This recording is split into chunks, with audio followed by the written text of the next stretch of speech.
We've been up against a lot as Bernie Sanders supporters. There was a media blackout. Where were they? It was here that I publicly proclaimed to join the movement because my parents lost their jobs and their hard-earned home in the Great Recession, and I was powerless to help them because of my own crippling student debt. And I took that stand against Wall Street, and I said it then and I'll say it again here. May Wall Street feel the burn.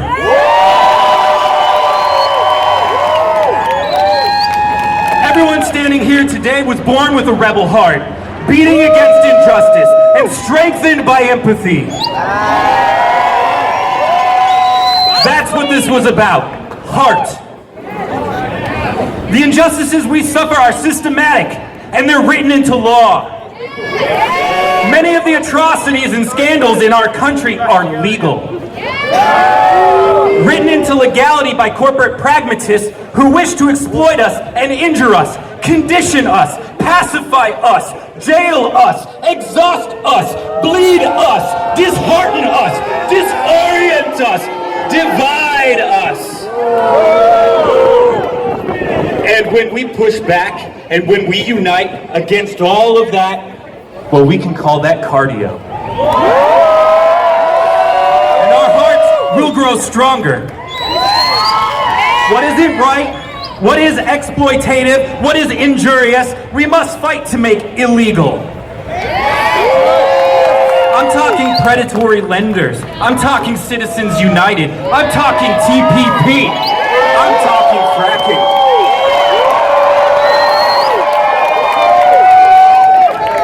There is a feeling out there, and I get it. Many of you are saying that when the Democrats leaned right, we left. I get that. I felt it myself in many of my grievances and what we're here to express today and to correct within the party. I agree that it's a lot of work, but I think it can be worth it if what we're talking about today is accompanied by action. Party protectionism only serves to be exclusive. And when record low numbers of self-identifying Democrats are in the 20% range, I think they might want to take a better look at what they're doing. Start with the platform. If the Democrats want to become a country club that too few of us can afford, well, they might want to look at maybe becoming a little more inclusive. And I get a lot of criticism that says, oh, we're hurting the Democratic Party. Well, I have an answer to that. If our party cannot hold up to scrutiny, if it buckles under the weight of criticism, if it cannot weather the rigorous democratic process, then that should give us pause.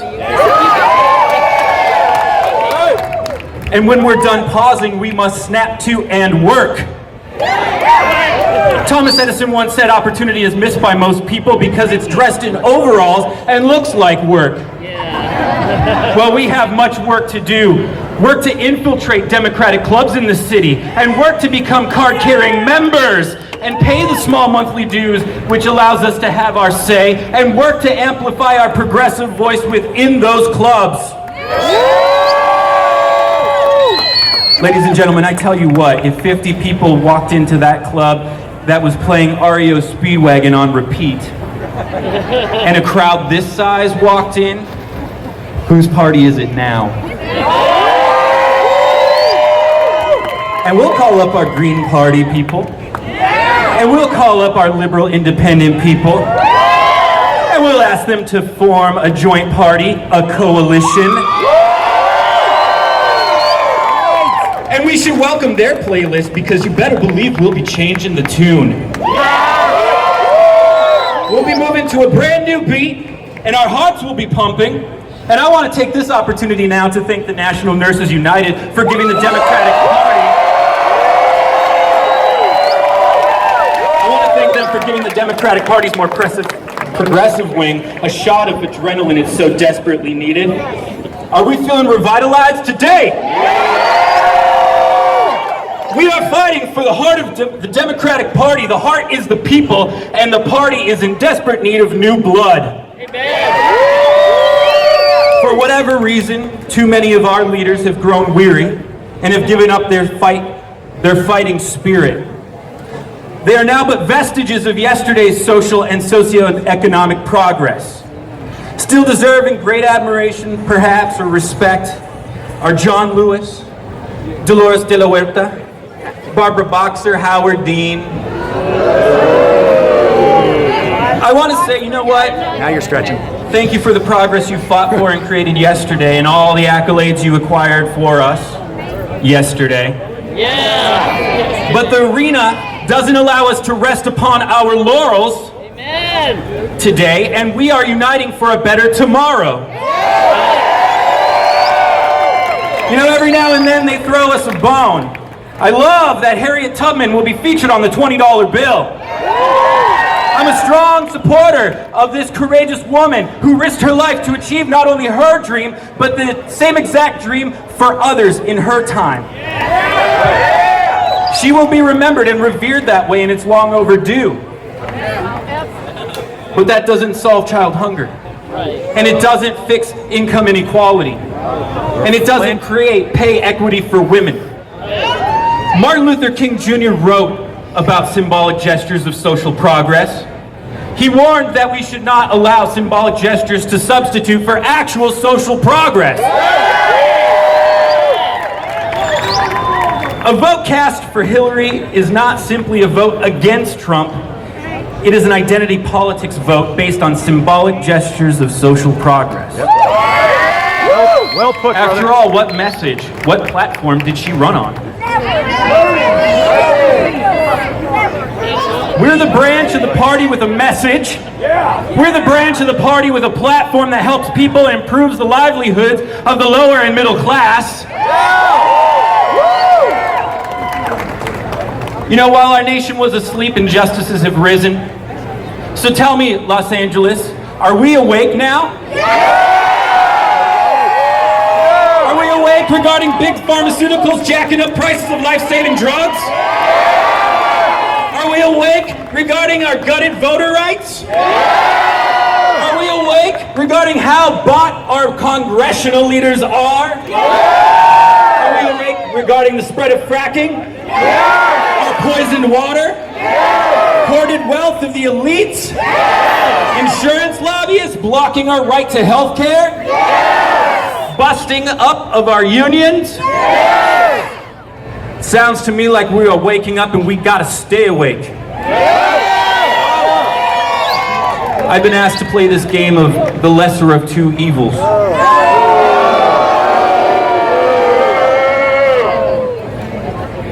You may, they've asked me to make my choice in the general if it comes down to Trump and Clinton. This choice is about as morally sound as asking that I pick my middle class poison. Trump may have a blatantly awful taste and you know it, but I bet it works fast. Clinton may be a nearly undetectable, but she's tasteless. And as you well know, she's slow to act and it's agonizing. So make no mistake, we suffer from either poison with little hope for the more vulnerable among us. And you are not obliged to swallow anything you despise. Sounds to me that these poisons need a little antidote, and that's called progressivism. Can our votes be won by symbolic gestures of social progress? No! My vote cannot. I would like to address those who aim to divide us. I'd like to speak now to the people like Republicans, nationalists, and the Joan Walshes of our world. Unity is not won by divisive talk or fraudulent outrage. Unity cannot be won while they try to bury us. If I may, I would like to borrow from a Mexican proverb. They tried to bury us, they didn't know that we were seeds.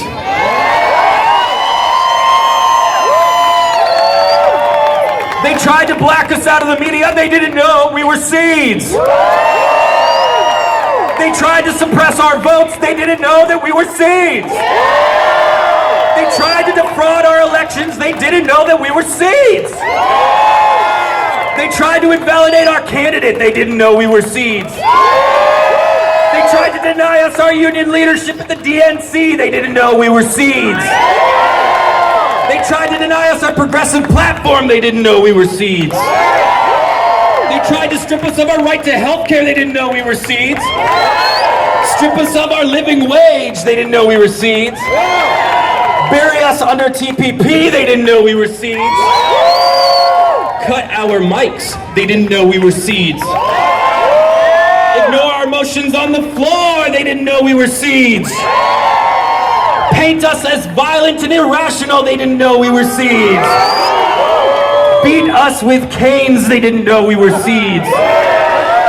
Divide us, they didn't know we were seeds. Well, I tell you what, this branch of the party is replete with seeds, and I'm not sure the party can bear its weight. I foresee that this seed-laden branch will break off and grow new, healthier trees.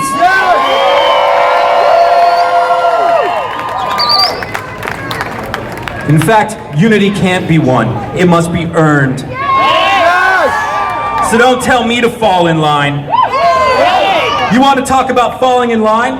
I fall in line behind the likes of Nina Turner, Tulsi Gabbard, Nomiki Konst, Erica Garner, Harry Belafonte, DeRay McKesson, Linda Saussure, Tim Canova, Lee Fang, Keith Ellison, Bill McKibben, Cornel West, Zephyr Teachout, Lucy Flores, Pramila Jayapal, Val Wynn, Simone Sanders, Aaron Brockovich, Roseanne Damara, and the listless names and faces of the revolution, and all you standing here today.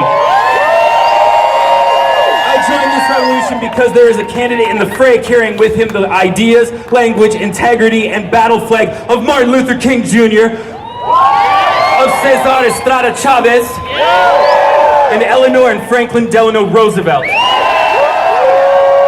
So to all the Ms. Joan Walshes and conservatives, they can use our diversity to illustrate the various planks that structure together and form a bridge.